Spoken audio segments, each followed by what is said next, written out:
Okay. Hello, Podnutzians. Welcome to episode number 578 of the Android App Addicts podcast, brought to you on the Podnutz network. Coming to you on the 6th of January, 2022. Our sponsor today is Xavier Guilmain. Thank you so much to Xavier for his sponsorship. And it's guys like Xavier who really keep us going. My name is Ivor Davies. I'm joined today by the one and the only Stephen McLaughlin. We're not an all singing, all dancing crew today. We are missing our Canadian, Joshua. Maybe Josh will show up later on. But at the moment, it's just me and Dor. So, Dor, how are you today? Hey, Ivor. First, I'll say, yeah, don't be shocked if Josh just pops in. And to the astute listener, if the name Xavier Guilmain rings a bell, it should. He is the author behind Podcast Addict. He's a guy I go out of my way to support. I have the paid version of the app.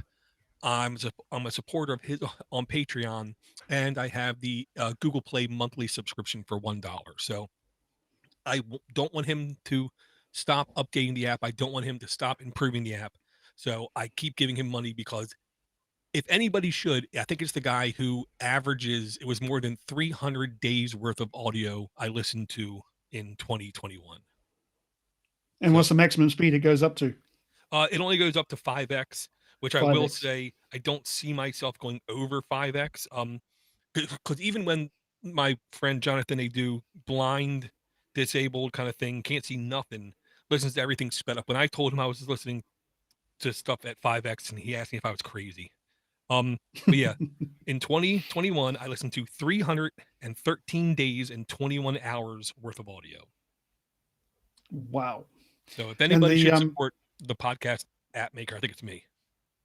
Yeah, and we should definitely support Xavier because he's doing a fantastic job on Podcast Addict. I've actually been drawn away from Pocket Cast, which I used for many years, and now I only use Podcast Addict. It's compatible with my Android Auto. It notifies me of all the latest podcast episodes and automatically downloads them. It's full of features that you don't just see in any other podcast app. So go ahead and give it a try. Yeah, and I'll say I'm positive about a lot of things, including the fact that I have COVID. I just got my test results back. Oh, yes. But what I wanted to also say was that the problem with a lot of these podcast applications is some of the features you have to hunt and peck for before you find them. I can virtually guarantee you virtually any feature you're looking for in a podcast player in the top, 4 or 5 apps, they all have it. It's just a question of how to access it. Yep. Besides that, but that's the best part. That's the best part of using an app is digging around in the settings and finding out what it can do and what it's capable of. To me, that's part of the fun. Yeah, and I do like the fact when I figure something out, it definitely feels like I figured something out kind of thing. Except for that, I can't go back to work until I test negative. I can't even telecommute, even though 3 days a week before I was telecommuting. I'm not sure how that happens. Yeah, that sounds weird. Yeah, but on the good news, my fearless leader governor gave all, I believe, government employees a $1,000 bonus for putting up with all this crap. So, hey, I'll take it. How much? 1,000. Oh, I thought you said 80,000. I was going, jeez. Nope. That would be nice, wouldn't it? Yeah, considering I don't even get paid 80,000. But yeah, so in typical fashion, I just turned to the wife and said, "Hey, wife, there's more money there." She said, "Great. Do whatever you want to do with it, because if it's me, it's just getting blown on stupid stuff." So, yeah. Do something smart with it. Yeah. So, given you've got all this money, this COVID money coming in, have you got any new Android hardware to talk about? No, I don't. And to be honest, even if she were to turn to me and say, "Here's $1,000 of that you earned," in air quote, do whatever you want with it, I don't think I would buy a piece of Android hardware. Now, with that stated, I would first and foremost probably buy a Stream Deck, Linux handheld gaming device. After that, if it wasn't for that, it would be literally a new laptop. My newest laptop is about 7 years old. My newest desktop is around 9 years old. So that is probably what I would do. But if I were to buy anything Android, I will say there was more than a couple devices. One of them was a Realme phone that just got released. It was around $700, and it was clearly like a $900 value in air quote. That one did look at least good. But I don't watch really any TV. I don't really watch any movies. I could play some retro games, but that's about it. When you're just listening to podcasts all day. Basically, yes. At least you weren't me and didn't buy one of these. Not so long ago, I bought a new Sony Xperia phone, and I thought I need a new set of earbuds to go with it. And I saw these for sale online, and I thought, oh, I'll get these. But these are the Sony Xperia Air EAR XEA 10s. Except when I open them, it's not 10s, it's 10 singular, not plural. So I have one earbud. Yeah. I couldn't believe it. I opened them up, and it's just one earbud in there. Apparently, it's for people who like to drive cars and stuff and have their phones connected. So, that's a hard pass to me. A bit of wasted money, I'm afraid. I won't be using that for a while. Then what I suggest you do is you troll, like if you have a veterans hospital around, go out in front of the veterans hospital and wait to find somebody who only has like one ear left. Perfect customer. Perfect customer. Just saying. Yeah, I'll go and hang out in front of the hospital. Yeah, just say, hey, you got one ear. I got the perfect device for you. Well, apart from listening to all your podcasts, the other thing you've been doing is trawling the internet for news related to Android and technology. Have you come across anything interesting? Well, the one that affected you, but it's literally months ago, I forgot to bring up before, so I figured better later than never, and that was that the Android earthquake detection. What I'll say is this was something that I know we on this show talked about maybe 2 or 3 years ago, the possibility of crowdsourcing all of the gyroscopic sensors in Android devices to instantly echolocate the epicenter of a earthquake, and even give people some possible early notification with it. So when I saw this, and then I saw it was helping the Kiwis out, I said, well, we absolutely have to bring this. Yes, absolutely. I remember this well because the news had just come out. I just saw the article that Google had released this new functionality, and I thought, oh, this is a gimmick. And then, of course, we get quite a lot of earthquakes in this country, especially in my area of the country, because we have an active volcano not just a couple of 100 kilometers away, and where New Zealand is basically sitting on the Ring of Fire, which is a huge tectonic plate. So we get a lot of earthquakes, and you get used to them because none of them are really very major at all. But just a day or two after I saw this article, I was lying in bed and we had a doozy of an earthquake. It really got up there. I forget what it actually was. Yeah, it was 5.3, I think. And boy, did the house shake, and it shook for a long time. And after the first couple of seconds of the house shaking, I got everyone in the house got a notification on their phone telling us there was an earthquake, as if we didn't really know that already. But it was quite impressive that everyone actually got that notification, and it actually worked. So I was very impressed. Yeah, and I tried to find follow-up information because what should also happen is, based upon the timing, they should literally know exactly where the epicenter is, like instantaneously. Where before they would have to go in their car, drive to the center where they have the thing in the ground measuring the seismic activity. Where with this, hopefully, the information could be immediately surfaced. Yeah. We have an earthquake monitoring body here as well, which has seismic sensors all over the country, and those are all networked together. So as soon as an earthquake happens, we get a notification it gets updated on the website, and it's actually they've got an app. I should bring that to one of our next shows to show how it works. Gotcha. Yeah, and I mean, in here to me is where the line gets fuzzy, blurry. Privacy is something that every being should strive for and should cherish when you can get privacy.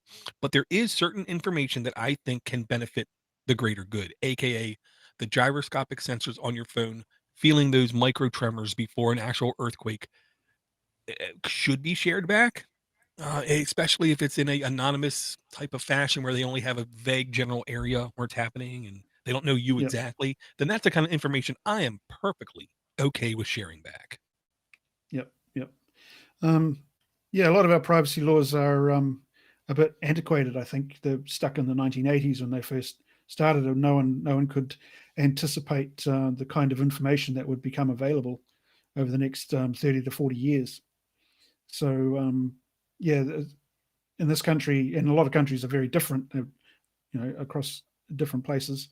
But I think here, anything that's related to you personally, you need to give permission before it can be seen by anybody else, which is Gotcha. good.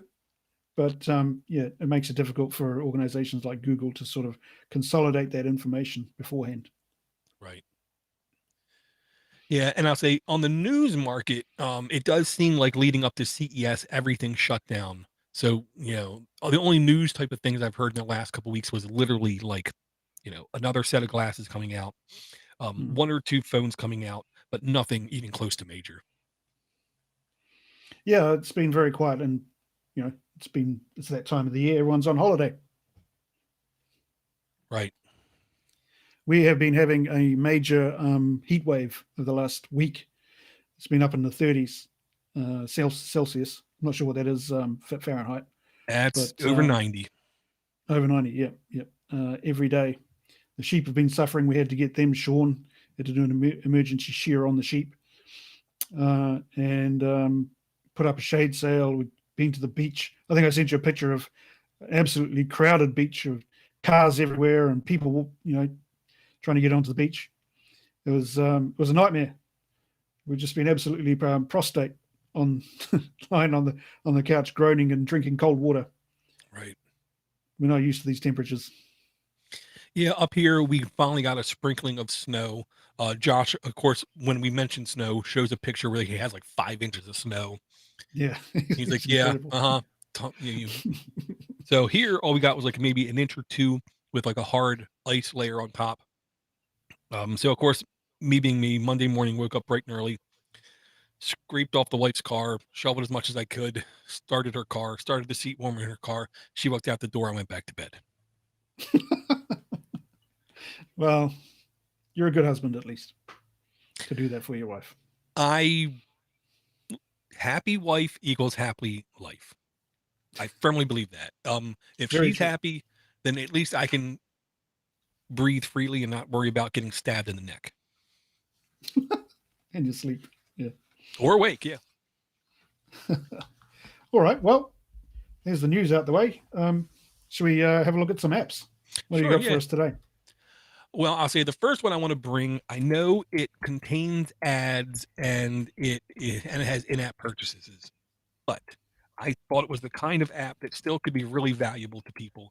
Um, on my home network, for some reason, I can't access Google Play, and I'm sure it's a me thing. But the app is called Language Exchange. Hey Pal, HEYPAL. And essentially, what it does is I'm an English speaker learning Spanish and I want to get better at my Spanish. So, what the app does, it lets me communicate with someone who their native language is Spanish. And maybe they want to learn English along the way. So, I can practice my Spanish with that person and they can practice their English with me. I think it's a really like natural type of way to learn and share at the same time kind of thing. When I tried to dig through and find out what the in-app purchases were, it was not at all clear to me. So I'm not sure what's going on.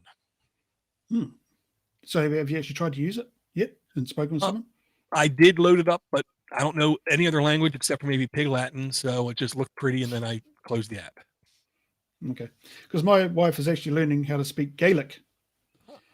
And I sent her an app the other day, which is basically this, but only for Gaelic, Scots Gaelic. So yeah, she hasn't tried that yet, but I can't imagine that too many other people would want to use it. But these apps seem to be popping up because I noticed quite a few others that were doing it in different languages too. Great idea. Yeah. I think. Yeah. And I like trying to explain to my youngest son and my oldest son, anybody who listens kind of thing.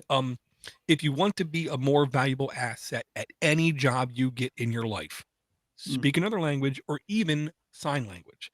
If you speak any other language, you are instantaneously going to beat out somebody with similar experience, similar knowledge, and similar education. You will always win, period.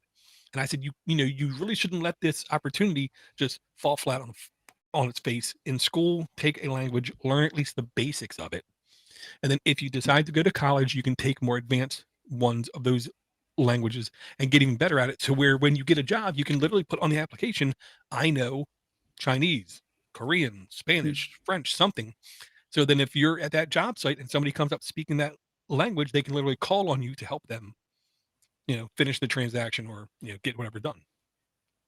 Yeah, and the online resources that are available for now for people to learn online are just incredible. You got apps like this all over the show. You've got Duolingo. Sorry, my phone's going off. I'll just turn the volume down there. Yeah, my wife's sort of using Duolingo. The other thing is, if you learn how to speak one language, you can learn others relatively easily. So the first one's usually the hardest one. In the words of Rod Stewart, the first cut's the deepest. But yeah, if you once you're proficient with one language, it becomes a lot easier to learn two or three languages. So yeah, I've heard that very same thing. There's a lot of people, I'll say, but there's a lot of people in a lot of different places where they know easily 4 to 5 languages, and of course they all say the first other language besides their native one takes work. But when you understand more languages, it makes more sense how language is constructed. No, I'm losing you there. Yeah. Sorry, I lost you there for a while, Tor. Sorry about that. I'll just say I barely know English. Yeah, I struggle with that too sometimes. Right. So do you have any more apps? I do. This one I thought I would do a screenshot of. I will put the link in the description, in the chat. I'll just do a screenshot. Let's see. A screen share, I mean.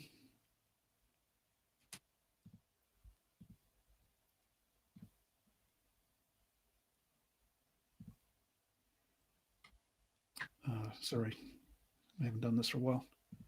That's what you said last night.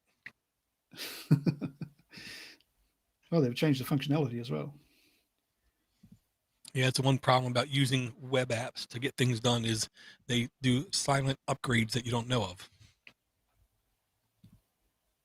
Okay, can you see my screen, the screen from my phone there? Didn't believe so. Oh, sorry, I got the wrong one.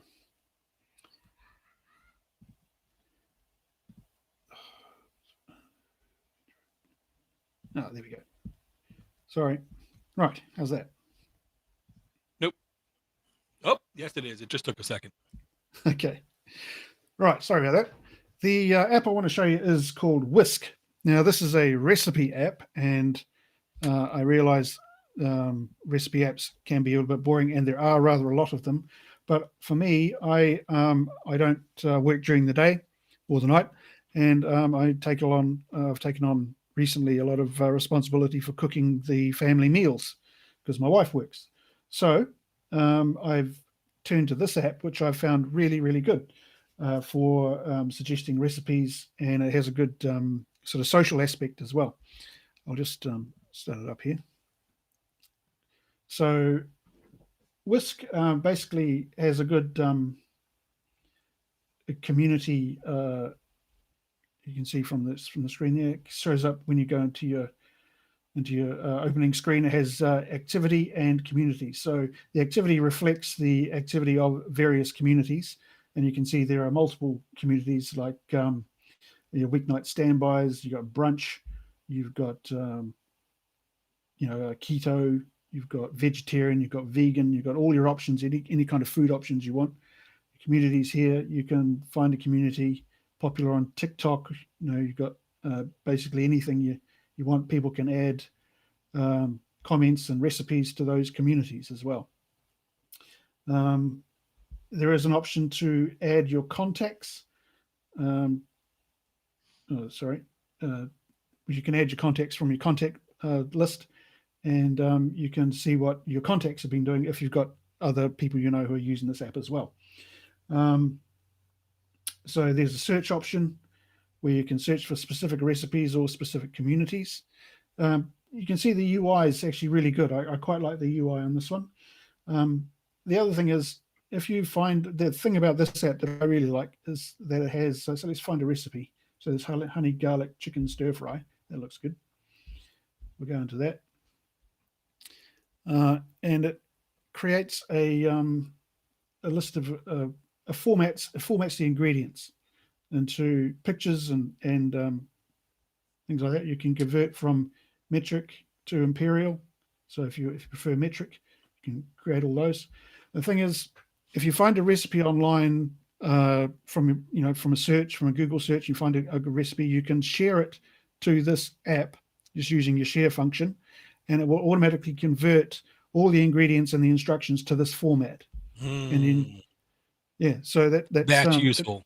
That's very useful. Because everything on the web, where you look for recipes, you think you found the recipe, and then there's 18 paragraphs of how their mother served in the war back in 1812 and how they learned this recipe from the small. No, I don't care. I don't care about any of that. Just give me the damn ingredients and how to do it. Yeah, exactly. And some recipes can be quite frustrating in terms of where to find the lists and the instructions and stuff. So to have it all automatically formatted like this is really good. You've got an option once you've checked out a recipe, you can indicate that you've made it somewhere. It used to be here. You've got the instructions here. So that just basically is an excerpt of the actual website it comes from. Shows you all the instructions. And then you've got a health indicator as well. It shows you how healthy that particular recipe is based on its ingredients. We've got saved recipes. So these are all the recipes that I've saved in my particular folder, and all the ones. And I've actually tried making a few of these, so they're really good. And it's also got this handy planner functionality. It takes the current week, so you can change the week there in the calendar, and you can plan a specific meal on a specific day. So here on Tuesday this week, I'm planning to make the pan Hawaiian pineapple chicken, which is really nice. We had it a couple of days ago, so we're going to make it again. Once you've found a recipe, of course, you can save the recipe and it's got this option here where you can indicate that you've made it. So I've already done a review on that. You can edit your review if you want to change it. The other thing you can do is you can actually edit a recipe. So if I found with this recipe, it had too much sugar. So I cut down, I actually edited the recipe to reduce the amount of sugar that you put in it. So that in future, if you go back to this, you can change it. You've got other options in the add to menu. You can ask questions. I think that question goes through to the person who originally posted the recipe. You can create a shopping list based on the recipe the ingredients of the recipe. So you can add those to your shopping list. There's the meal plan. You can add also, there's community and collection. So I've got 3 collections here. I've got, we eat a lot of chicken breasts. So I've got chicken breasts. I make curry, and we have options for leftovers. So those are just the 3 collections I have set up at the moment, but I'm sure I'll create more eventually. And then you can also leave feedback on the recipe. You can say you had a particular issue with that. So that goes, I think, to the app developers. And you can create, the shopping list and view your planner as well. So basically, it's one-stop shop for all your cooking needs and recipe needs. I use it almost every day. Yeah, I'm not gonna lie. I have had a couple recipe apps I've used in the past. This seems to check way more boxes than any other app I've witnessed, is what I'll say. The sheer fact you can edit the recipe for your own customizations is right there worth at least a couple bucks, is what I'm going to say. I love the fact it has a dedicated keto section. Most recipe apps I load do not have a keto thing. It's because what most of these apps, all they do is they just scrape somebody else's database and then they just put it into their format. They're not actually maintaining any recipes. So keto is still fairly new in the world. So, and I love the fact that you can take some janky website filled with some story of some person's life and say share it with this app, and then I'm sure it gets added to their database at the same time, and then it lists all the stuff in a much more friendly, digestible, pun intended, fashion. So I'm going to install this right away is what I'm going to say. Yeah. The other thing is I haven't come across any subscription option or payment options. There's no pro version. There doesn't seem to be a monetization. Yeah, there's no in-app purchases, no Yeah. pay up front, no ads. Yeah. So last updated on January the 5th. So it's being maintained. 500,000 plus installs, requires Android 5.1 and up. Current version 1.31.0. So yeah, it looks like pretty good. The permissions, I think if you're going to share your contacts to it, it will need access to those. So I'm just checking out the permissions it needs at the moment, but it's freezing on me. Yeah, reviews 4.7. A lot of the reviews seem very positive as well. I can see why. There you go. Very cool. Definitely going to install this app and give it a shot. I'll just say the recipe app I was playing with is called Saucy, SOSY. I'm not going to bring it because I don't think it matches. I don't think it's in the same league as the app that you brought. Oh, okay. Might check it out anyway. So what I will do is I will bring a different app, and this app, I will say, from the people I've talked to, has extremely mixed results. Now, I'm going to first take a time machine back a couple years ago. There was an application website called Lucy Phone. And if you remember I Love Lucy, not Nicole Kidman I Love Lucy, but real Lucille Ball I Love Lucy, one of the episodes, she was a phone operator. Quite literally, back in the day, you would pick up your phone and the first thing you would hear is a person's voice, not a dial tone. And that person was responsible for plugging in two things to connect you with who you wanted to connect with. You would pick up the phone and say, I want to talk to George in Bellsville, and they would literally just look it up and put it in, and bam, you're talking. Or I want to talk to the fire station in Glen Burnie, and then they would plug it in. So what Lucy Phone was, it was a service, and they also sold the service to companies where you could download the app, call Lucy Phone. Then Lucy Phone would ask, what number are you trying to communicate with? Then you would put in, for instance, Comcast. And they would then, you would go through the prompts, and then when you got to the point to where it said, your call is important to us, please stay on hold, you would then hit pound on your phone and hang up. And then when they would pick up the phone, they would hear, this is Lucy Phone. If you are a customer service rep ready to talk to the customer, please hit 1 or something. And then they would hit it, and then your phone would ring, so you didn't have to stay on hold the entire day waiting to talk to people. I cannot find any service like that anymore. Apparently, Lucy Phone did not get enough money, cost too much to maintain, so they went belly up. Nothing I can find is remotely close to as good as Lucy Phone. So today I used Get Human. Get Human, I will say the people who I talk to get very mixed results. Some people say it's extremely outdated, doesn't work. Some people say it's fantastic, and I love it. I'll just say I used it today to talk to the Maryland Easy Pass, Maryland Department of Transportation service, to where we could put more money on our scannable RFID device so we go over bridges without stopping and, paying it by hand kind of thing. And what it told me to do was to hit 1, then hit 9, and it will say 9 is an invalid response, then hit 0 a couple times, and it will kick you right over to a person. And it did. Which I will say I love, because back in the day, two things you could do was literally just keep hitting 0 over and over again. It would click you over to a person, or hit no buttons on your phone, and it figured you had a rotary phone, so it would automatically kick you to a person. In the last couple of years, they've stopped doing that. So I'm now using Get Human to try to get a human as fast as possible. And I'll say it works decently. Yeah. I know from my days working in telecommunications, I was involved in a project where we were developing a voice recognition service where you call an organization and it would recognize your voice, and you could tell it instead of pressing numbers on the dialer. you could tell it what your problem was. I've got a problem with my phone connection, or I've got a problem with my bill. And it would automatically put you through to someone in the right department based on what you said. But invariably, there are always problems with it. It never really worked very efficiently. Maybe they've improved that now, but at the time it was still a bit janky. Gotcha. But this seems like a great option. A lot of people. The reason we developed that project in the first place is because as soon as people would ring up, they just keep pressing the hash button or the star button to try, or whatever option to get through to someone who was a human. And so this is obviously a great option to talk to a human.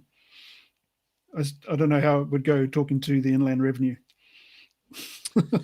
Well, I'll just say it like this: at least around here, the Internal Revenue Service has lost over 20% of its employees since the beginning of COVID. Because they tried to tell people you have to come back into the office. They immediately had a mass resignation. So then they stopped saying that. And then they figured out, wait, we make more money. It's like a total cost of a total return on investment. If we just pay our employees to look at previous year's audits instead of actually taking care of current year audits, we can make more money. So if you need to talk to the IRS now, at least here in the United States, you literally got to call them up, leave a message, and within 40 days, they'll call you back, which is kind of insane. 40 days? Yeah. Wow, that's impressive. Yeah. So, and we were audited 3 years ago, so hopefully we're not going to have to deal with them this year, is my hope. Oh, good stuff. Okay, that's great. I assume that app doesn't actually work outside the USA, but I would be keen to know if anybody outside the USA is actually using it as well. Gotcha. Okay, the next app I've got, and I'll just put the link in the chat, is one I discovered this morning. So I haven't spent a great deal of time with it, but the time I did spend with it was time well spent, if you know what I mean. This is called Farm Invasion USA. And I know very little about it, but I just wanted to share with you the graphics and the gameplay, because to me this is a great game. This is great graphics and very enjoyable. What the premise is, basically a whole bunch of aliens have run out of popcorn, and so they try to invade planet Earth to get its corn. And you're a Texas farmer with a large combine harvester and a blunderbuss who's trying to both harvest his own corn and prevent aliens from getting the corn as well. So I'll just show you here the game. I've shared the screen, I think. Yep. You got the screen? Yep. Okay, cool. We don't want to bother with those power-ups. So basically, you're this farmer driving a combine harvester. You've got to mow them down. Works by swiping the screen back and forth. Got to harvest the corn, and then you've got to chase the aliens. What I really like about this is the look on the aliens' faces as you mow them down with your combine harvester. So I know it's a bit childish. Oh, and then you've got a blunderbuss as well. So you've got to shoot the alien spacecraft. You've got to avoid obstacles. It can get quite complicated very quickly, as these games often do. Oh. So yeah, and this is literally the longest I've spent on this game. I spent a bit of time with it this morning, but the aliens sometimes shoot back, and you got to collect weapons. Yeah, and so it goes. You can get turbo speed, and also I just couldn't stop giggling the whole time I was playing this game. Gotcha. So yeah, I think I'd classify this as an endless side-scrolling runner. Yep. So you just play till you die.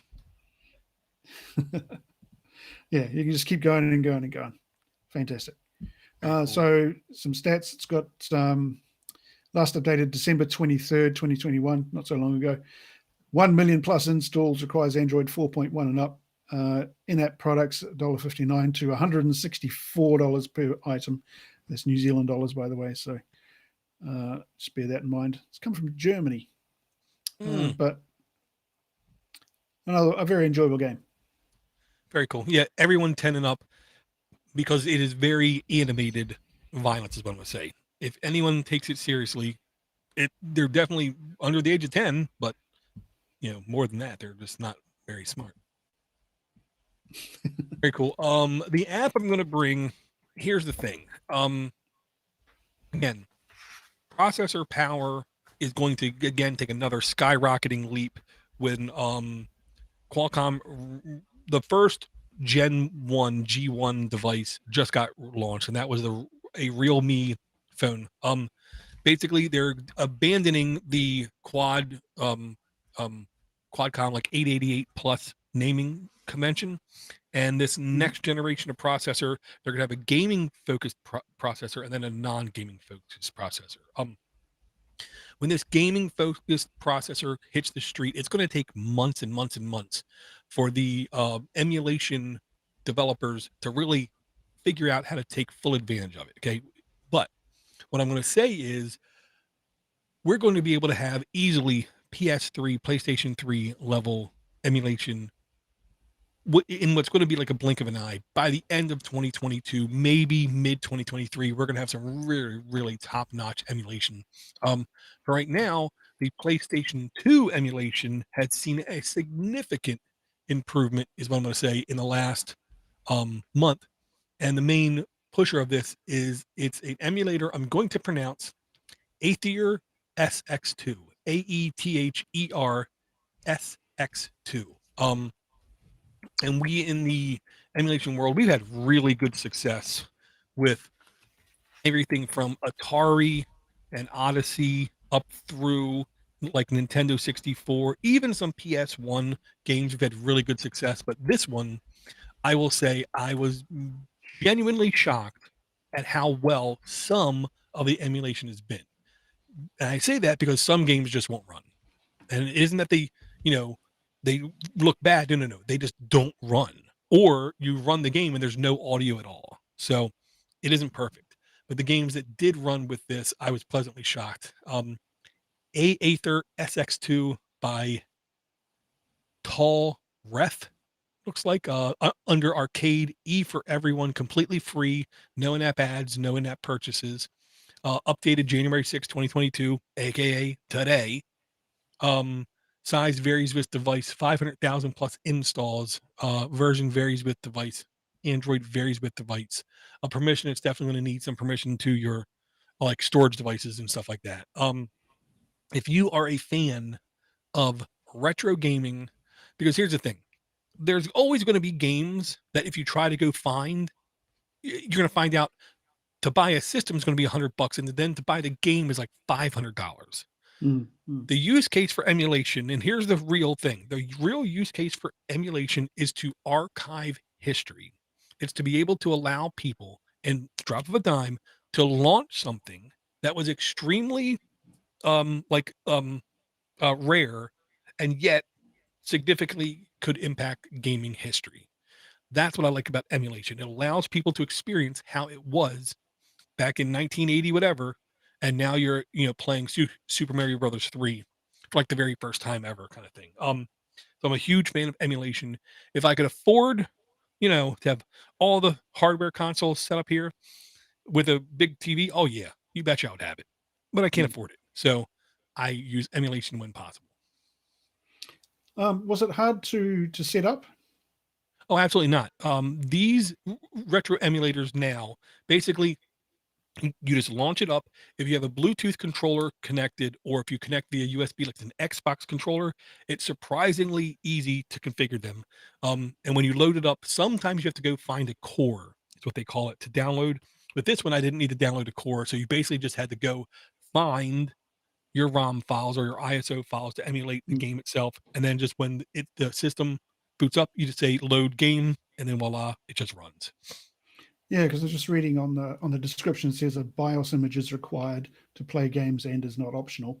The image should be dumped from your own console using a homebrew application. So well then it picked up my RetroArch PlayStation bin files, I'm going to say, because I didn't have to download anything. Oh, cool. It says you need a high-end device to achieve good performance. Snapdragon 845. Well, if you're playing Wheel of Fortune on PS2, no, you don't need a high-end emulator. If you're playing a racing game, yeah, you need some good hardware. Yeah, Is what I'll say. devices with Mali or Power VR GPUs will run the app, but performance will be much lower than Adreno GPUs, and the Vulkan renderer will not be available. Oh, it looks great. The thing about, I think the main reason people use emulators is because the games are simply a lot better. The gameplay was a lot better thought out. The games were much more enjoyable. They weren't so complex. It was all very simple, and that sort of lent an element of I don't know, playability and enjoyability rather than trying to spend a long time getting used to learning how a game works and how to play it. Yeah, I think one of the biggest downfalls to modern games is the insistence on complexity to where it requires like a half an hour tutorial section.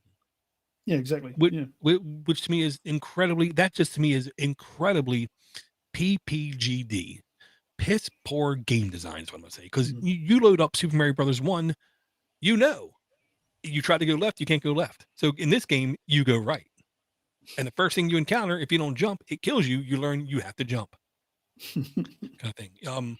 Games should instinctively, have you experience it yourself and discover yourself on how to do it. To handhold people through tutorial levels is to me a sheer example of the lowering of IQ to make games more accessible to more mental invalids who can't play video games. Well, don't hold back there. Don't pull your punches, Door.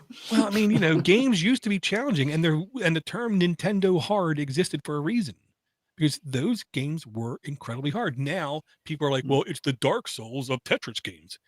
Dude, I'm gonna tell you something. You gave me Dark Souls back in the 80s, I would have destroyed that game. Okay. It's not super complicated. Okay. Yeah, you have to figure out patterns. Ooh, figuring out patterns, that's super difficult. Yeah, no, it's not. Yeah. Okay. That looks like I don't have any game consoles myself, and I don't have any games. But if anyone has any good experiences using emulator, let us know. It'd be good to hear about it. Yeah, and there's plenty of dedicated home Android TV set-top boxes you can get that could really do a decent job with emulation. It gets a little bit hard when you try to do like a PS2 God of War type game, because that game, besides blew all other games on that console away in its sheer beauty, it required Twitch-like reflexes. Okay. I'll just stick with Space Invaders, I think. Hey, dude, I would love to have a Space Invaders cabinet right there. Yeah. I wonder how much they cost now. They're bloody expensive. I'm not going to look. Because I'm afraid. because the thing is, for a real Space Invaders cabinet, one, there's no joystick. There's a left and right button, and there's a fire button. And that's it. Yep. And the board inside is probably decaying at such a rate, it's like, going to catch fire in the next couple of years. I'm not going to look. I don't want to know how much the cabinets cost, but I would love to have one. Yeah, you might discover that they're actually affordable. And want to buy one. If it's like $300 or less, I'm getting one. Yeah, I don't think it is. Yeah, I don't think either. I'm guessing it's closer to being 3,000. Yeah, at least. Yeah. Just taking a break from the apps. Did we have any emails this week? I do not believe so. Let me come over here. Okay. Click a licky, clicky, kiki. Let me see this here. Yeah, we had one email. Michael Sanders, episode 577, last episode. Brilliant comment, non-Android related. Michael Sanders, thank you very much. It says, hey, Door, during episode 577, you made the most brilliant comment I've heard in a very long time. Politicians should have to wear suits like NASCAR drivers with all of their sponsors on them. Absolutely. Door, you never cease to humor me. Happy New Year, Mike. And here's the thing. I stole that line. There's no way I thought of something that intelligent in my life ever. I'm pretty sure I stole it from, it was either George Carlin or George Carlin rings a bell. And I don't know who else it could have been, but someone a little bit more maybe modern.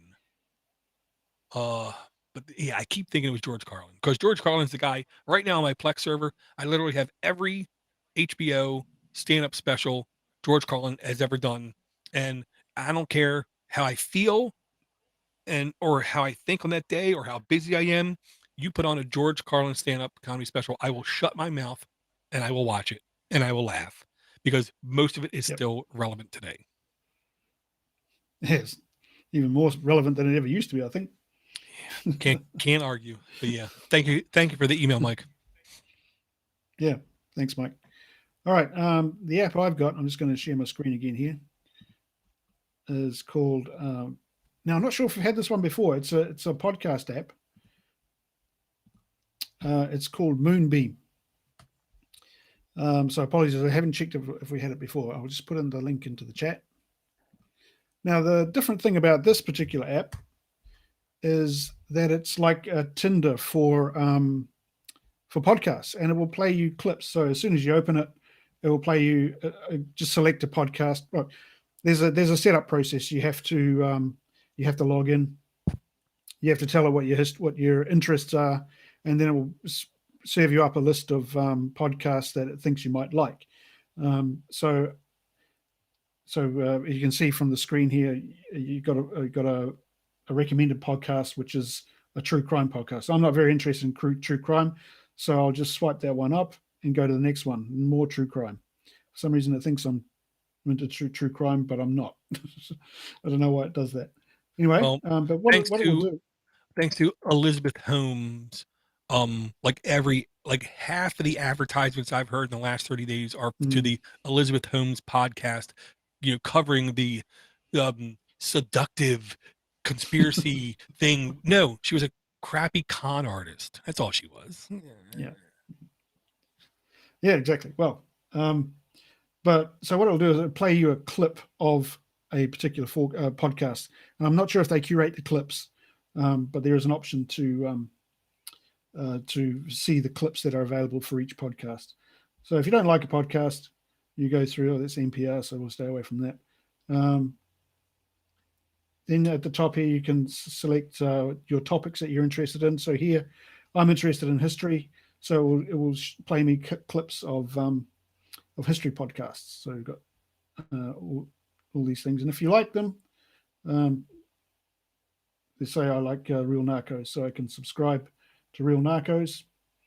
I can pause it. It'll start it up again from there.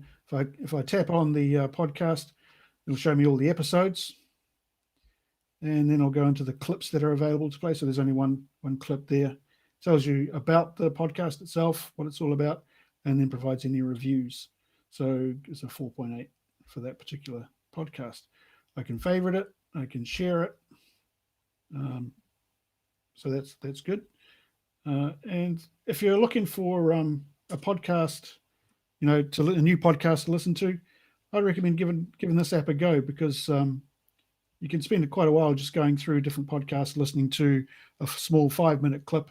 From that, you can tell whether the podcast is actually any good, or the people who know what they're talking about, and you get I think you get quite a wide variety of stuff that you can have a look at. We've got a news podcast here as well.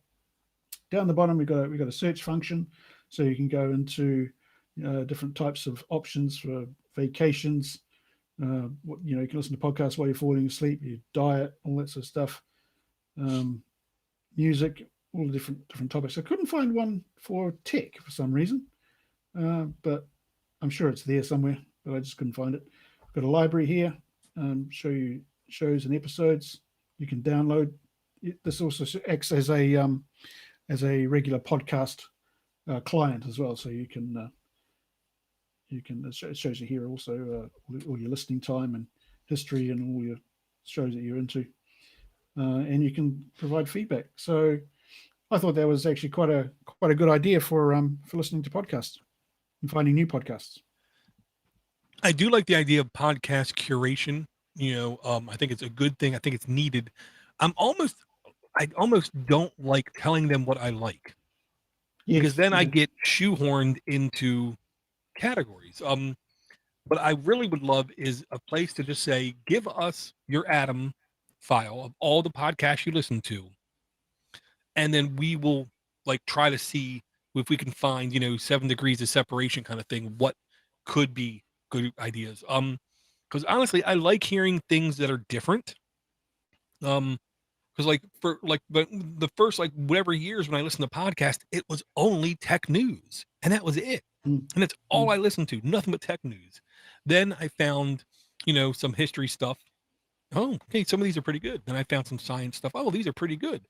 Then I found, like Tesla Daily, where all it is, it's a really short, like 10-minute thing of just all of the things that happened with Elon Musk and Tesla kind of thing. It's like interesting. It's really short, snippet, condensed kind of thing. I would have never thought, if I would have put in what I liked, that would have never surfaced for me, because it's basically like a money podcast. How's the company Tesla doing? So I almost want to load that kind of app up and literally pick random things, not true crime though.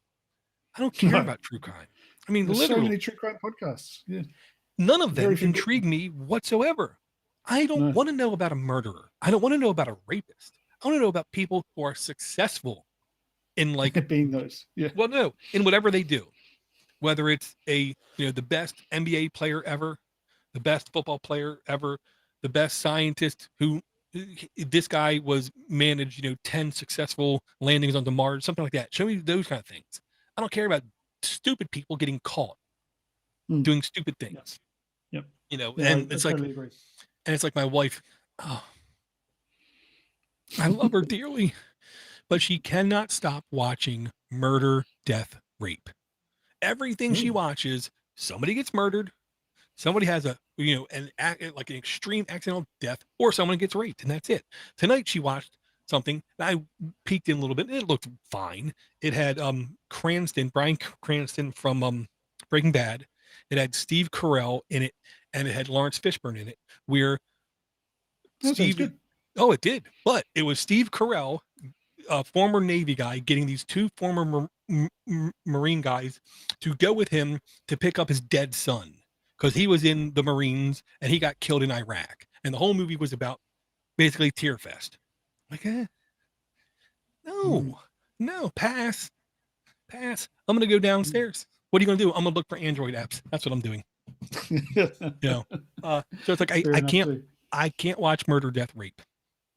No, I don't like it either. And true crime is always a murder or death or a rape. Yep. Sure, you might have the Ponzi scheme guy people popping out once in a while, but or robberies, burglaries, and stuff like that. Yeah. Oh, the app also supports OPML imports. You can do that. There's an option also which I quite like, which was to leave a tip for the podcast people. Fair. So yeah, but it's not going to be no good for you, Dor, because the maximum speed it'll play podcasts at is only 2x. Well, if it lets me hit the podcast and get the RSS link, I'm good. Oh, good. Yeah, I haven't checked that actually, but it probably does. It's got explicit content filters. You can have the option to exclude popular shows as well. Good. So I don't want to hear Joe Rogan. He can go to hell. He's a class A idiot. I don't want to hear anything he has to say. Oh, really? Okay. No, the most popular people are the most stupidest. Really? Yeah, right, exactly. Yeah, it shows you the demographic, doesn't it? Yeah. And it's got a sleep timer and autoplay options as well. So it seems to be a fully featured app with a couple of extra features. Yeah, I can tell you, if I was a single person, I would definitely use the sleep timer thing, but I would replay something I already listened to, so I'm not missing anything. You know what I mean? And like worst case scenario, I can use it to find an podcast and then open up Podcast Addict and do a text search for the name. Worst case scenario. I was just about to say that probably find a good podcast on here and then go into Podcast Addict and listen to it there. Right. And see, I wouldn't even have looked at this because I swore Moonbeam was a ebook reader. So it must be a close name to that, but it isn't Moonbeam, I'm going to guess. So yeah, this is trying to be like another podcast index, where it wants to be the place where it indexes all the different podcasts. Come here and look for stuff. The simple fact it has clips on it differentiates it enough, because I've not seen anything to where you can say, now let me hear a clip from this podcast. You can hear the entire podcast episode, start at the very beginning, but not a isolated clip. So I definitely like that idea. Yeah, it's a good idea. So just some stats on it. Last updated December 7th. It has 10,000 plus installs.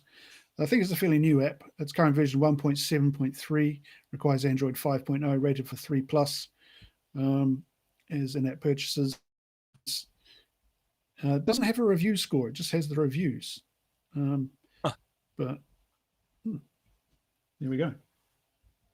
Don't know why. Maybe just because it's so it's new. A fairly new app. Yeah, that's what I'm thinking.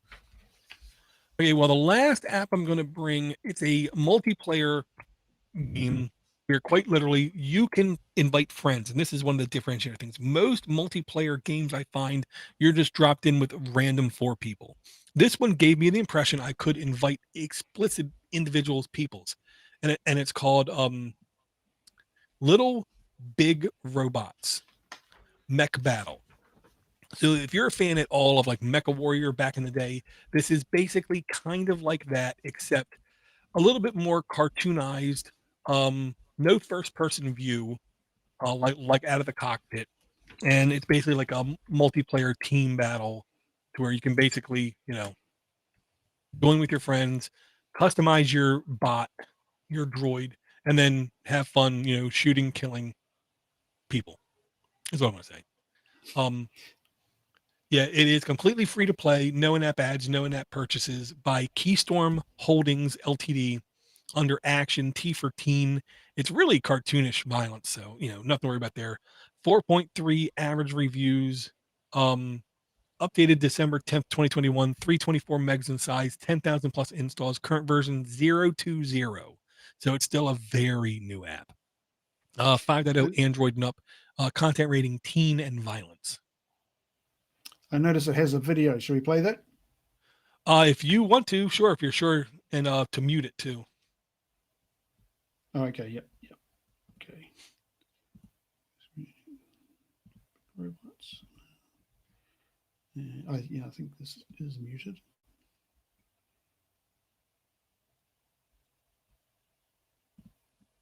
Oh, yeah, it's muted. Yep. Yeah, and this is like top down 3/4 view, to where your bot maybe is like 1/16 the size of the screen. So you can see a good amount of stuff around you. You can basically, customize your bot to the nth degree, besides just color, different components you can take in or out of it. And you're basically dropped in with a 4 versus 4 arena, where your point of is to basically kill the other side. The only one I saw was Death Battle. I didn't try to explore to see if there was a capture the flag version or anything. Okay. What's the monetization like? I know I think you mentioned it before. That doesn't charge any. It doesn't have any in-app purchases. I didn't see any in-app purchases or any ads or any way to buy the app. So I don't know. Okay. Yeah, it doesn't have any. So you think with a game like this, what they would normally do is give you all sorts of power ups and weapons and armor and stuff that you have to pay for. Exactly. That's where all the money comes from. But that seems to be quite refreshing, actually. That it doesn't have it. Well, what I'm hoping is they're literally just trying to build up a fan base, and then launch another game, and then in this game say, look, if you want more of this game like this, go check out that kind of thing. So I'd be okay with that, is what I'm going to say. Yeah, I like free. Right. Wow. Awesome. Well, I've got another app here. I think last week I mentioned that there's nothing really worth watching on television these days. And there's only a couple of shows that I really like and like to keep an eye on. And one of them being The Expanse. And so this app is called Next Episode by Nick Bitz. It's rated 4.7. Last updated October 20th, 2020. So that has been a long time since it's been updated, but and it does show it is the interface is a bit outdated, but if you're just looking for straight functionality, this has it. 500,000 plus installs, requires Android 4.4 and up, rated 3 plus. So the premise of this particular app is it will tell you when the next episode of a particular TV series is on. It will also track movies that you're interested in and tell you where they are and when they're being shown. It has a list of upcoming movies, so you can put them on your radar as well. You can tell it whether you've watched or you've not watched particular movies. And it has a function where you can say whether you've watched particular episodes of a TV series, and it will then add up the length of those episodes and tell you how long you've been watching TV for. I don't know why people might be interested in that. It can show, it has a list of hot shows, popular shows, upcoming shows, trending shows. You can specify shows only from particular creators. It will provide you with recommendations. There's a one-off fee. You can pay for Pro membership, which costs, I think, $6.49 US a year. I'm not sure if it's a annual fee or not. But if you do that, you can have all sorts of options in the settings, which are around air dates and calendars and time zones and all that sort of stuff. I haven't spent a lot of time using it, but it does tell me when the next episodes of my particular series are showing. So it seems to be working in my country. And it's a good one to have on hand in case you need to know when the next episode of a certain show that you like is going to be on. Yeah, this is the kind of app I definitely have to share with my wife, because there's too many shows. You know what I mean? There's just too many shows that she likes. Some of them are like Disney Plus exclusives. Hopefully this will do them as well, because like she now started watching the Book of Boba Fett on Disney Plus. Any good? There's only 2 episodes in, and what I'm going to say is this seems to be much more reminiscent of older Star Wars, is the way I'll put it. Right. Has it got Temuera Morrison in it? My countryman? No clue. Oh. I don't know actors' names at all. He's Boba Fett. He's the guy who played Boba Fett in Attack of the Clones. In Attack of the Clones, it was a middle-aged guy, like around with dark hair, right? Yeah. 99% sure this ain't him. Oh, this guy looks like he's in his late 50s. Yep. I'll say, but I watched like half of an episode and I was like genuinely impressed at the production value is the way I'm going to put it. It looked incredibly top notch. But there's so many shows she watches and there's so many times she doesn't know. Well, the season ended. When's the next episode? When's the next episode? Kind of thing. So I definitely think if she takes the time to actually open this and look at it, she will definitely be appreciative of it. I'll put it. Yeah, and it will notify you when the next episode is and that sort of stuff. So yeah, and it has a nice little calendar view as well to show you when, like on a special calendar grid, what's going on. Right. What I have next isn't an app from me, but I wanted to bring this because I forgot about it. And it's an article from the Next Web. I keep wondering who is going to do these, in air quotes, smart glasses right. Because so many people are coming out with it. I mean, you have the Snapchat spectacles. You have Google coming out with some. You have Huawei coming out with one. You have Oppo coming out with one. There's so many that are coming out. It's kind of insane. And this was the one that at least its tagline caught my attention. It was TCL's new smart glasses is like strapping a giant monitor to your face. Well, I mean, do you want more than that? That's all you need, isn't it? Because I don't need smart glasses. I would love to have a 100-inch screen in front of me, or at least give me the impression of a 100-inch screen on my face. They're not even coming out till 2023. No one knows the price. So I'm just going to say it like this again. I think this is the year we're going to hear so much hype about AR, VR, smart glasses kind of thing, but I don't see it even coming close to settling down to real solid products. And here's why you need that product until like 2023. Yeah. I haven't had a chance to have a look. I don't know about glasses. I mean, Snapchat glasses were an abysmal failure, weren't they? Google Glass. I'm sure some influencers love them, but nobody else. Yes. Yeah, exactly. and those influencers have paid a lot of money to like them too. Yeah. I can see if they're improving the technology all the time, and so if they're working out the kinks and getting it to be ubiquitous and cheap, then yeah, I don't see why not. But for a lot of people, I think they'd just be pointless. Well, I mean, the easiest way for me to describe them is it would be like going into someone's house and then looking over and you seeing a video game steering wheel and a video game pedals and the video game stick shift, because you know somebody out there has to have them. It just ain't you and me, kind of thing. Yeah. You know what I mean? Yeah. Where they're going to have an audience, but they're not going to be like what they want to be. They are not going to be in everyone's house because not everyone wants this crap. Some people just want to sit down and watch TV. Some people want to go out back and sit by the fire. Some people don't want smart glasses, don't want AR, don't want VR kind of thing. So I do not think these things will ever hit the levels that like one up Will Wheaton audiobook kind of thing strive to get player one. I don't think any of them are going to get even anywhere remotely close to that level of success. But I can see them getting maybe just enough success to try to eke out the next version. Yep. And I think as long as Facebook and the metaverse and Meta are pouring money into its development, you might see something in the next year or two. Well, I mean, and I'll say it again about VR. They're not selling. The Nintendo Switch last year sold 50 times more than VR headsets.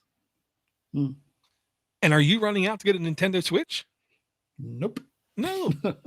My kids would like me to.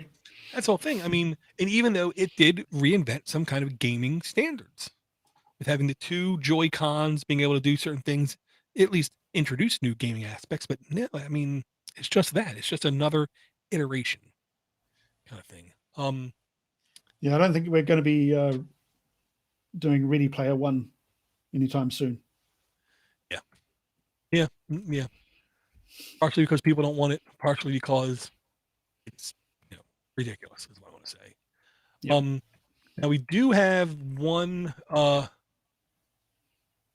listener supplied application. I'm just doing this very slowly to make sure I document it correctly.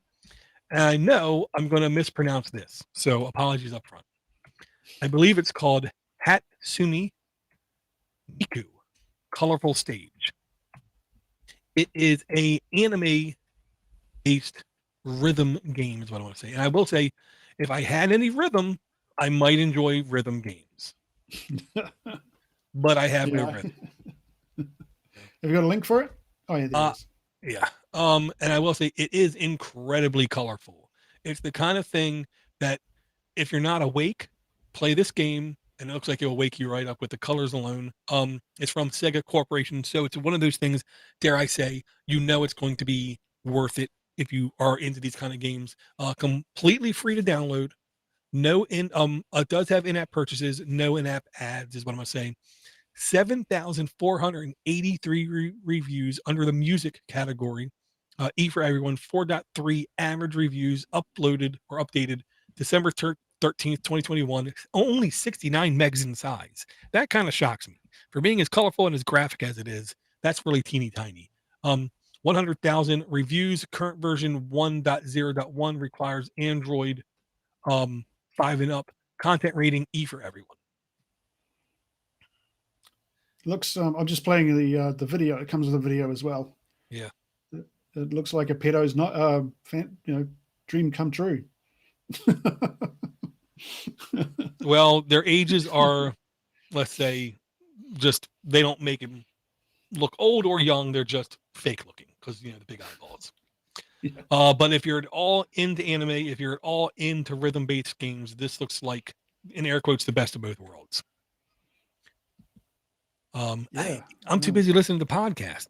That's I think to each his own, I suppose. To each his own. Yeah, and then I'm sure somebody would enjoy this. Yeah, and then Charles says the app download is over a gig. So you download it from the App Store at 69 megs. By the time you're done, it's a gig. That makes more sense. Wow. Yeah. Wow. Yeah. No rhythm and can't jump, says Eric in the chat room. Okay. Do you have any other apps you would bring, Ivor? I have one more, and I want to try and bring in at least one open source app every time for every episode. This one is called it's called NewPipe, and I'll just put the F-Droid link in here. Now, NewPipe is a YouTube front end or YouTube client that is an open source YouTube client, and it will give you all the benefits that YouTube does, all the features that YouTube doesn't at the moment. So basically, you can use this app to import your regular YouTube account, all your subscriptions, all your details that come with your regular YouTube account. You can export it from your YouTube account and import it into the NewPipe thing. The main benefits of this particular front end are it will automatically play videos in the background while you're using other apps. You don't have to have the YouTube app open all the time.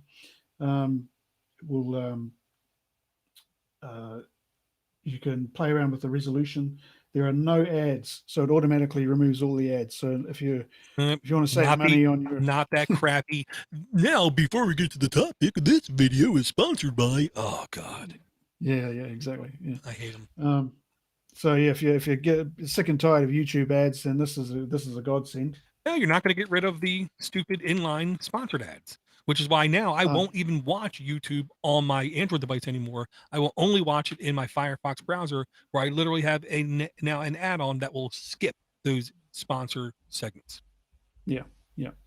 To where I don't care who, I don't care if Skillshare is sponsoring it. I don't care if Magellan, I don't care. I don't care about any of those things. And the last thing I want to do is support anybody who incessantly pushes stuff because of money. Yeah. Because that's all it is. So I won't even watch Android YouTube anymore, no matter what, until you can get rid of those inline sponsorship ads. I can't. Yeah. And I know. Basically, yeah, it doesn't come with all the tracking that YouTube does as well.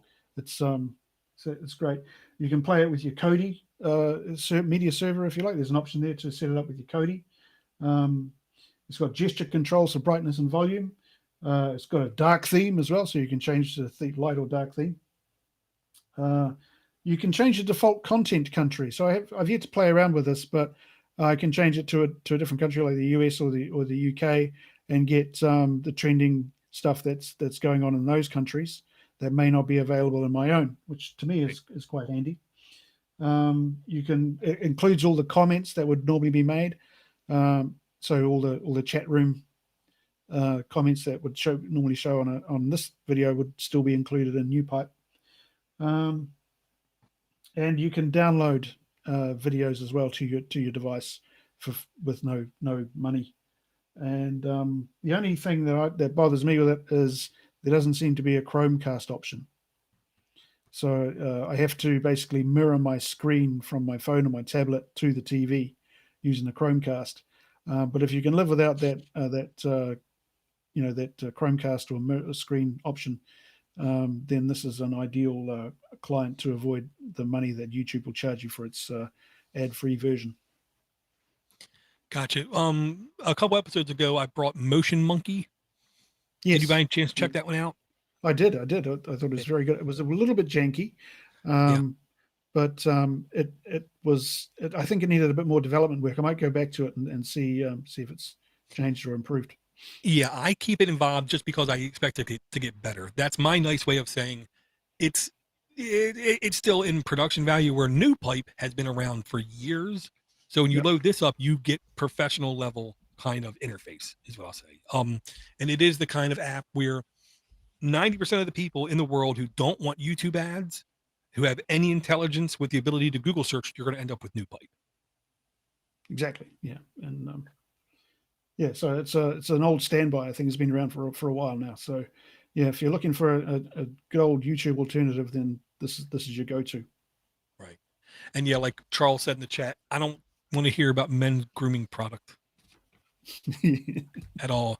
I don't want to hear about any kind of manscaping. I don't want to hear about men's underwear. I don't want to hear about any of that ever. And again, for the rest of my life.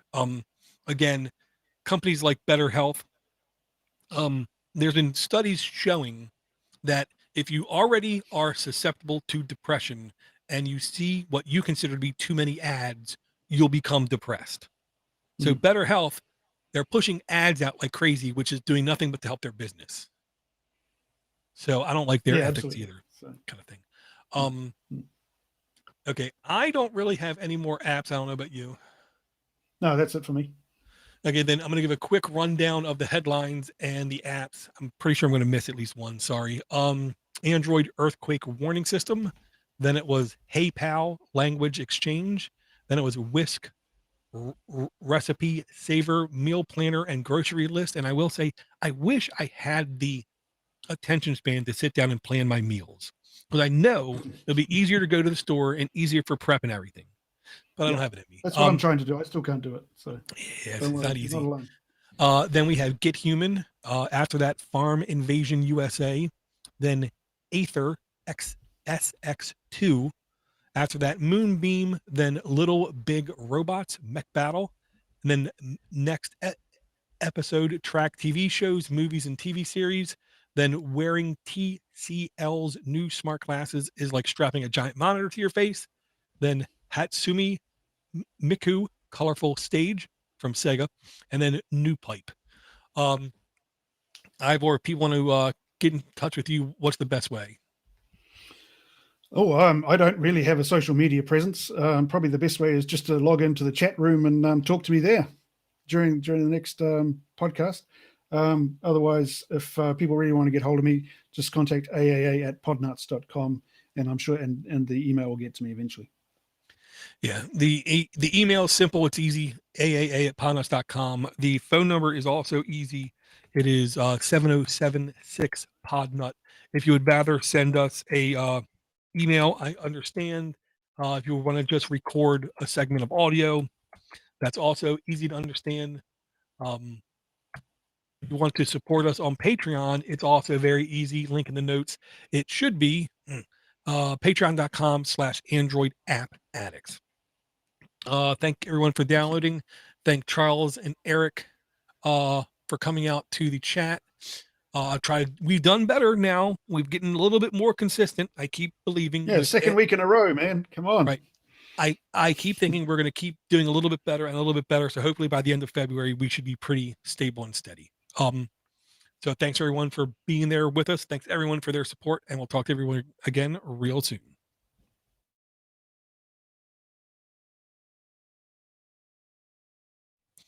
We are still streaming live. Save project as. We're going to save this as. I gotta go. Exit. Log. Done. Good. Okay. So now here. That's good. Okay. So F5. F5. M. Okay, we're back.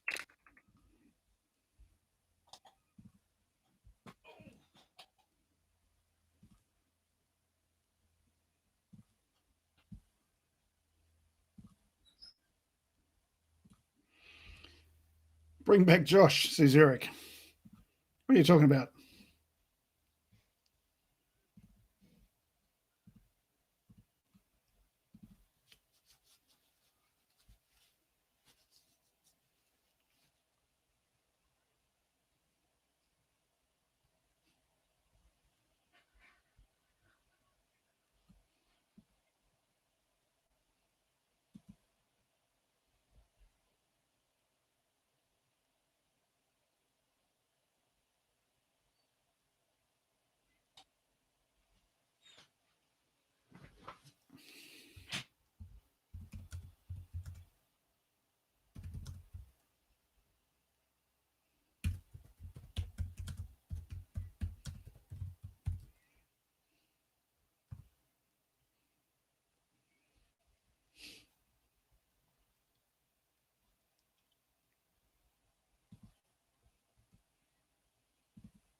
So I'll also ask everyone in the chat, do you have any good show names for the episode? Because typically that's a thing that Josh does. All right. I'm very bad at naming shows.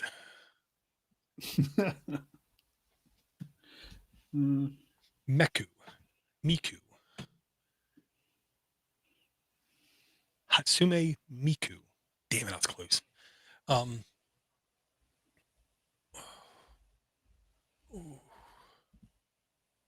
Something about the earthquake thing. Did your did the earth move for you too? How's that? No. Okay. Man. Okay, so yes, I'm trying to remember, and I swear Josh writes this stuff down in the middle of the show. Yeah. Because I don't have time to do that. I wish I did. So Charles is just saying he's been spending a lot of money on that Hatsumi Miku. Well, if you're getting your money's worth, then yeah. He's spent $45. Oh, I believe it. I know there for a while, one guy at work admitted to me in 1 year in a Simpsons app on Android, he spent over like $150. Whoa. I'm like, does your wife know about it? No. You're lucky, man. You are lucky. Yeah, I can't get away with anything like that. Even if I could, bank account like a hawk. I don't want to.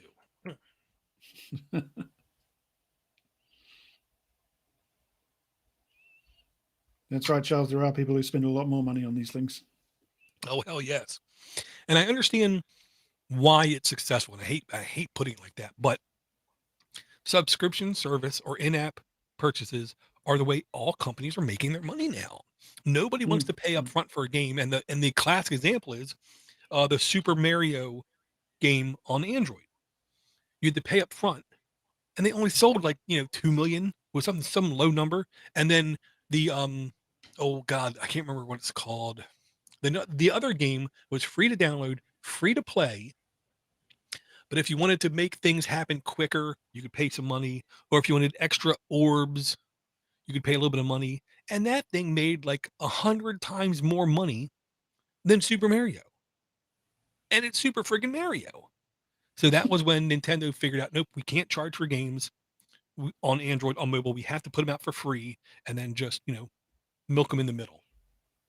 Well, you end up having to put up with ads every 5 seconds. Well, I'll say the good thing about Nintendo is they control, they're the Apple of game systems. So they control the ecosystem so much that when you see ads in a Nintendo game, it's ads for Nintendo stuff. And it's, I don't want to say seamless, but it's non-herky-jerky. Like in other games where it's the really crappy ad with a little tiny X up in the corner that's like, minuscule to where you're going to miss it. You're going to miss it. Kind of thing.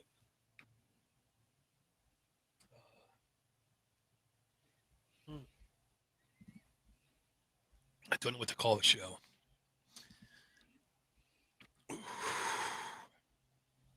Yeah, I mean, and here's the thing.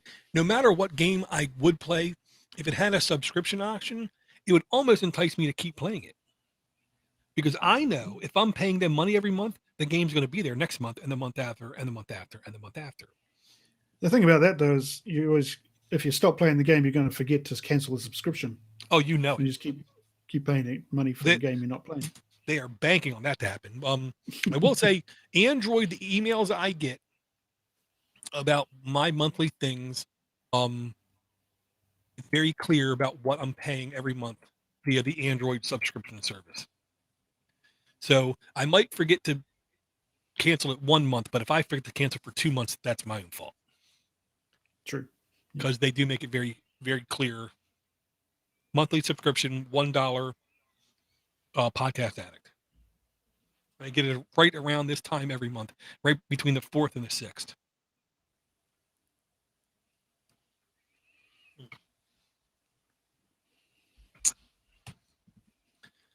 Okay, so 578.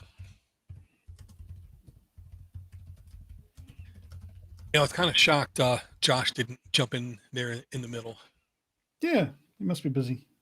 all that snow, darkness, and cold. That and his kid daycare was closed too.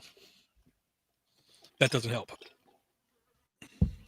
Yeah, what time is it there? It's 7:30 6. p.m. Yeah. We start 6 his time. Yeah, right. Yeah, he's probably trying to get his kid to sleep. That and cooking for the wife, taking care of her, kind of thing. Hmm. Okay, so here. Okay, so my file's uploaded now.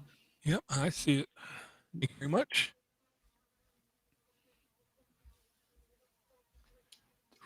Fly.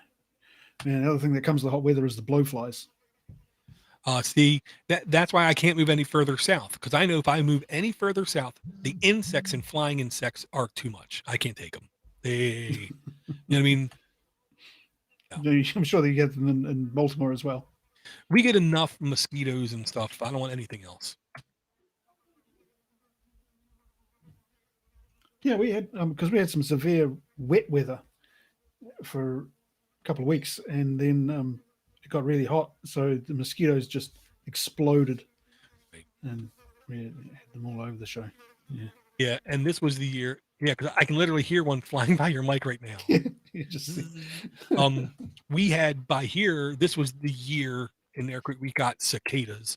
It wasn't anywhere close to like when I was a kid. I swear, I remember driving down the street and just having them slap on the windshield, like thousands of them.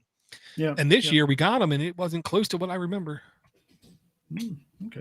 I will say there was more than a couple. It ain't like there was none. Yeah. Yeah, we have cicadas here as well, and yeah, they're really loud when it gets hot, and it's all you can hear.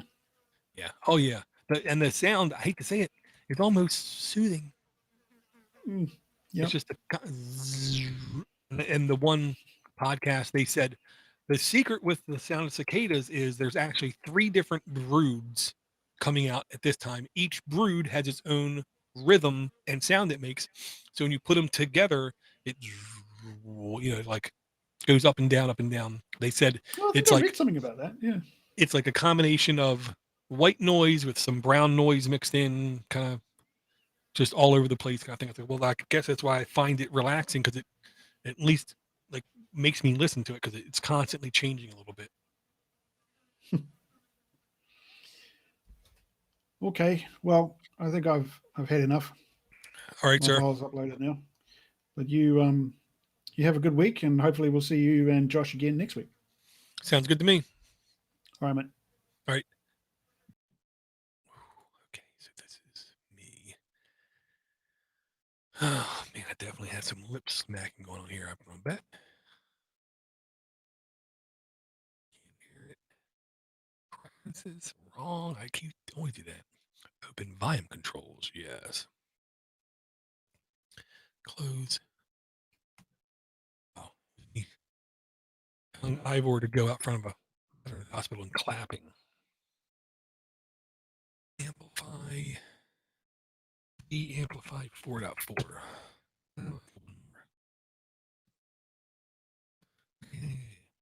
Control E. I went on when it is something.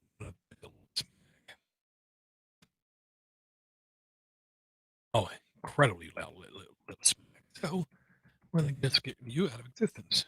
Never happened. I ignore your reality and I substitute it with my own. So what is this?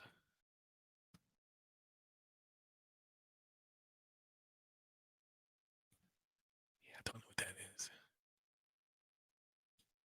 5 years of updates. Oh, you're not going to find a decent Android tablet because nobody buys Android tablets. Nobody wants Android tablets. Nobody wants Android tablets. So you're not going to find them any good.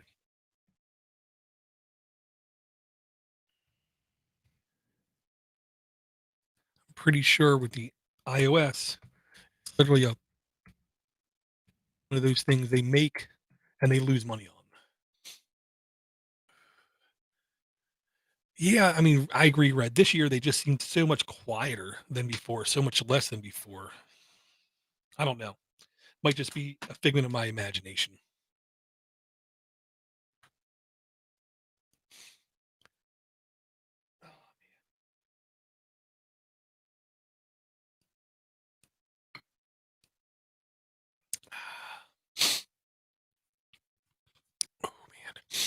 Yeah, I just know I'm fine with using touchscreen laptops kind of thing. Um, and I do think that, at least for the most part, that fills my portable needs, I want to say. But I just do so much on my phone, it's ridiculous. I do stuff on my phone, even though some of it is more difficult to do. Just because it's right there in my pocket. I ain't got to go booting anything up or looking for anything. It's just right there. Okay, the Dyson compression did almost nothing. So let me undo it. Let me take a look at this.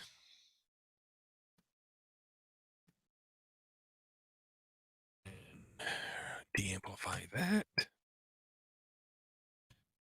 Oh man, that hurts.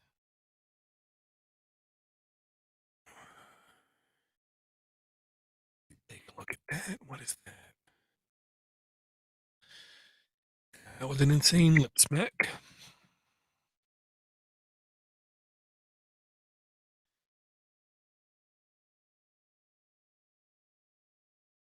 Damn, man, the lip smacks are going crazy all of a sudden. I forgot I had a podcast. Okay. Now, try the Dyson compression again. Okay. Compressing. Oh, well, I will say anything requiring touch controls, that's where I use my Chromebook. I use my Asus CR something something flip book to play games with touch controls because it's literally like a 10-inch screen. I will say the border, the bezel on that Chromebook is like, I look at it today, it's insane. It's like huge, huge bezel around the outside.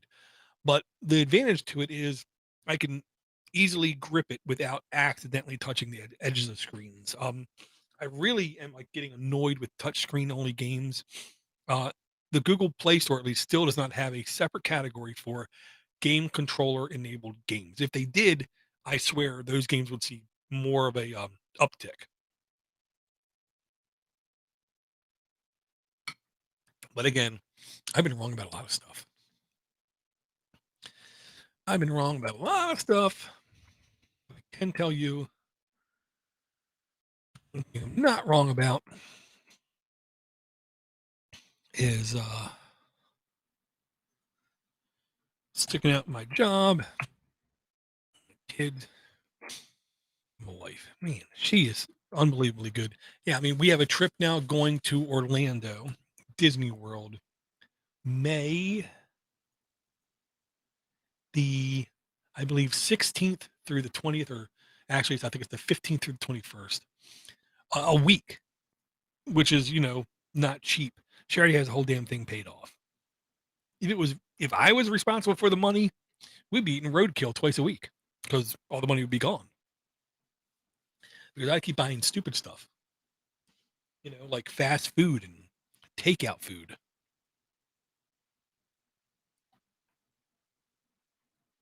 So yeah, if anybody out there thinks they're going to be in the Orlando area that time of the year, I'd definitely like to hang out and hook up. I will say Richard Hughes lives close to there, so I might have a meal with him if I can. And Tracy Holtz, um, the high tech redneck, he's literally like minutes outside Orlando. So I'm definitely going to. Actually, he offered to pay his way into the park to have a meal with us because he is awesome. He's the kind of guy I literally, if I was rich, his family would be in my will because he's that awesome of a guy. He's the kind of guy I can't wait to sit down, have a beer with, and just BS. Because I have no problem saying he's a better human than me, but at the same token, he has a great sense of humor about stuff. Any new word on that Midwest Rip Rap Festival, Red? 17-inch laptop. That's a biggie. I did ping a couple people about the Midwest Rip Rap Festival, and they both, three people, didn't say no, didn't say yes. They just were waiting for more information to become available. Because I do believe not long from now, these kind of in-person events are going to start to skyrocket, is the way I'm going to put it. Okay, first file done. Do not save. That's confusing.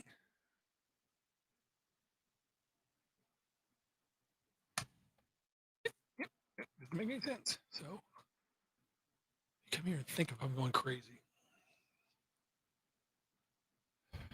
And I can't remember the company read. The new Note does not have the stylus that goes inside of the device. I want to say it was Asus that had the next generation. Yeah, see, this is not it. The next generation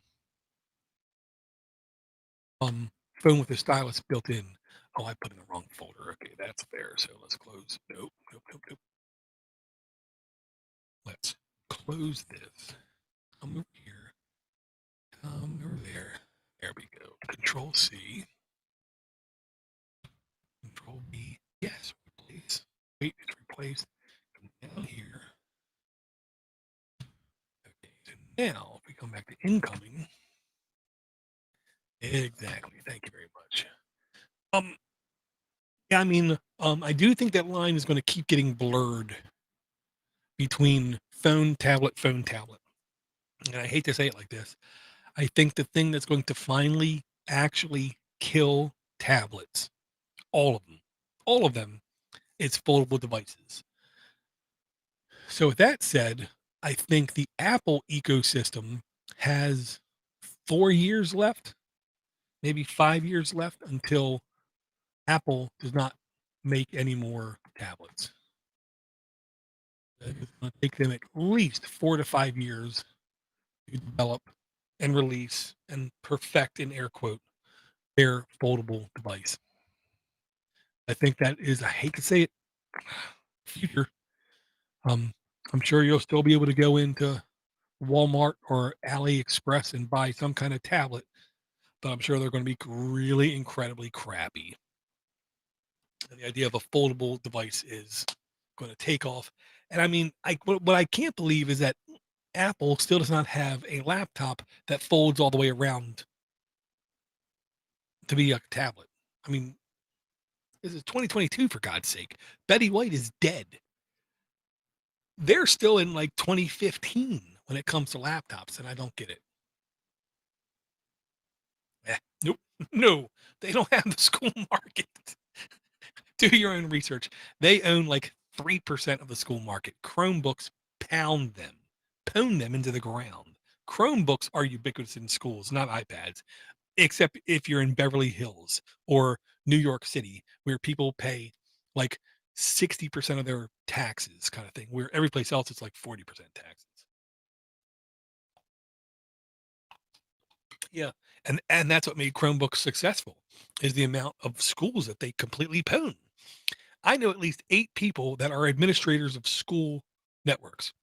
None of them have iPads anywhere because they're too expensive. They're too expensive. The iPad administrator interface is unbelievably lacking, where the Chromebook interface is much more akin to like a Windows style LDAP enterprise interface. Yeah, tools aren't helping iPads at all. What's helping iPads is just Apple people who insist on having Apple tablets. And I know like 3 people I know, they got their iPad only because it was like free with their mobile plan with like Sprint. And then it was literally like $5 a month for a network plan. Hell yes, I'll get an iPad too. Oh, the special needs crowd, I can't even come close to saying you're wrong. Apple owns them. When you have Stevie Wonder on stage between songs at a concert touting how much he's getting out of his iPhone, his iPad, dude, there's no publicity that can even come close to competing with that.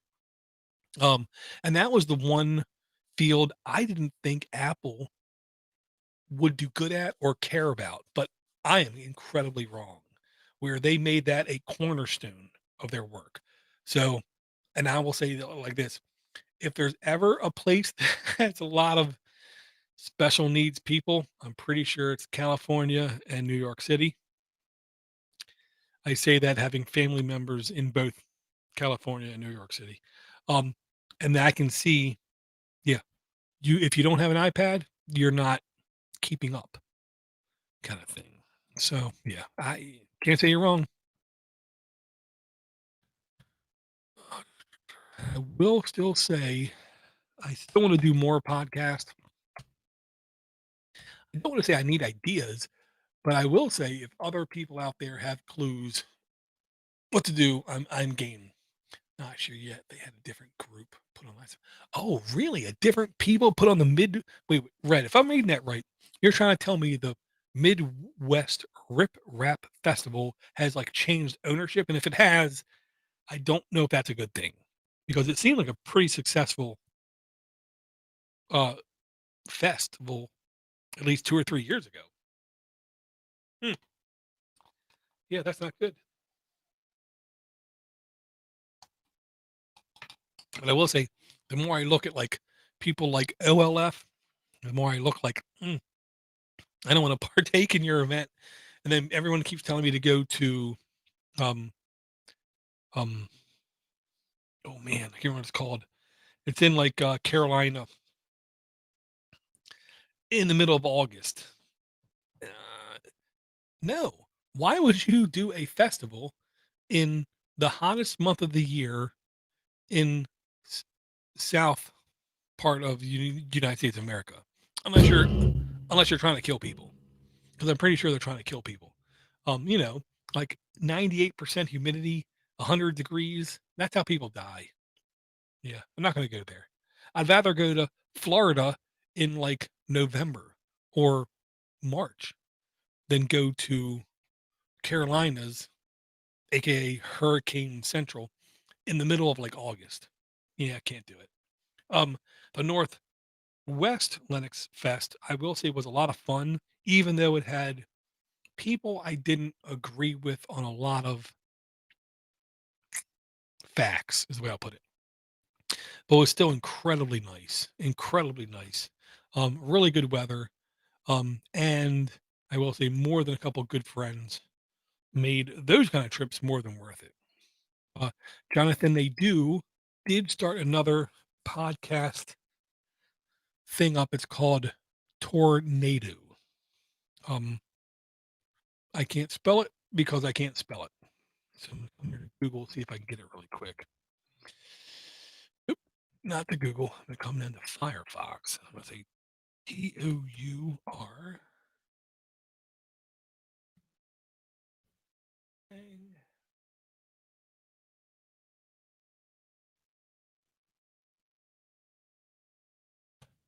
There you go. Jonathan, they started up another event in Northeast US where he's basically trying to help people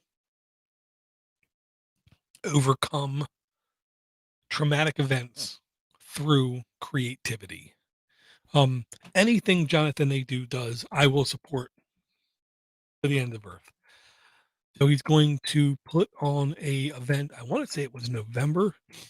It'll probably be up in the Boston, Cambridge, Worcester area. I don't know where it's going to be at.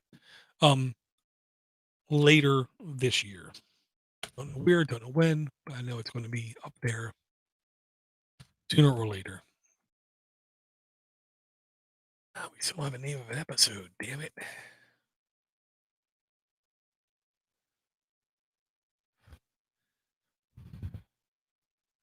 Yeah, well, I'll say this. So if somebody else ran the conference red, I'm a little bit worried about the future. I'm promising that I'm a little worried about the future. I'm still willing to go. I'm still willing to have a good time there, but I worry about the future of it. Click, drag, drop, click, drag, drop. Well, I'm sure they tell you they have 5 years of support, but if history is that example, no. At any point in time, it could just drop support. And there's nothing you can do about it. Because I'm sure if you've read the EULA would stipulate at any point in time, they can just drop support because they're Apple. They do what they want to do. To paraphrase a musician I listen to, the police department is like a crew that does whatever they want to do. Apple is like a crew. They do whatever they want to do. And everyone else just sits around saying like, oh, okay, yeah.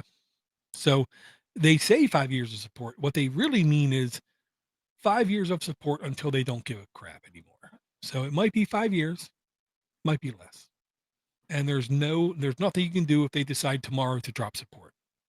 Nothing you can do except, have a pity party because that's Apple. That's what they do best. Okay. I gotta say, Ivor does intros better than me. I personally don't like saying a date. I personally don't like saying a time. I don't like saying any of that. I'm not going to say it's right or wrong, but I don't like saying that. And Ivor doesn't care. He says it.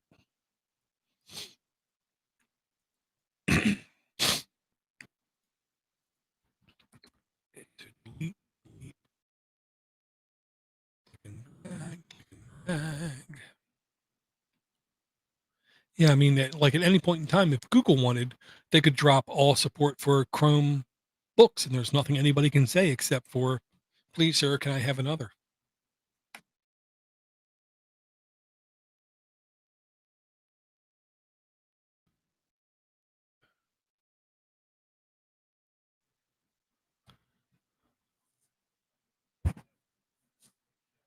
This doesn't sound right.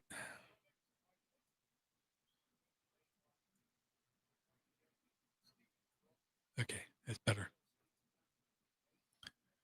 That sounds better. Stop, save, track, export audio.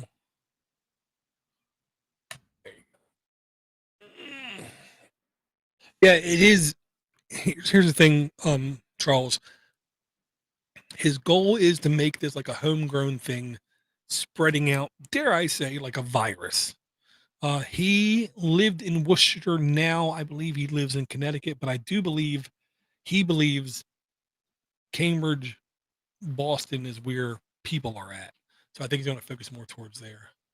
Um, well, I'll say this, because they own the ecosystem from the top down, it is in their best interest to control updates moving forward. And dare I say, conspiracy theory level kind of thing.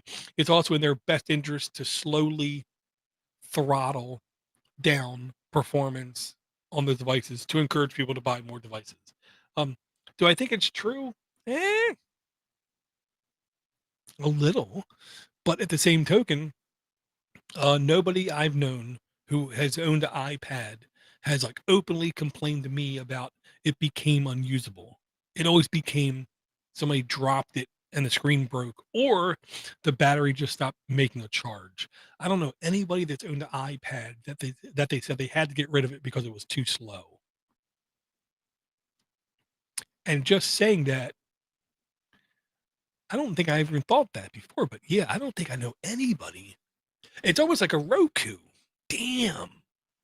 Wow. Okay. It's almost like a Roku. I don't know anybody that got rid of a Roku because they said it was too slow. It was always either, well, it didn't support this next generation of streaming platform like Disney Plus, or it didn't go to 4K, or it didn't have the ability to have the audio come through the remote control. So with the iPad, I don't know anybody that said it just became too slow, became unusable. I will say, like two people said they had to upgrade to run the latest app, in air quotes, or they dropped it and broke the screen. Nobody I know has said they had to upgrade the iPad because it became unusable.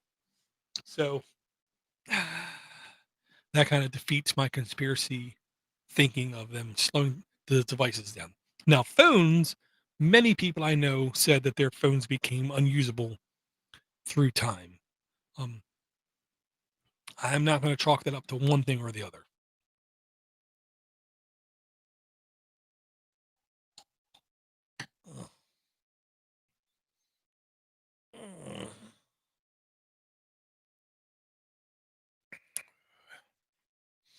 Well, and I will say, even with like laptops, even if it didn't get an update, the people I know with them, still they found use cases for it 2 to 3 years, 5 years after updates stopped.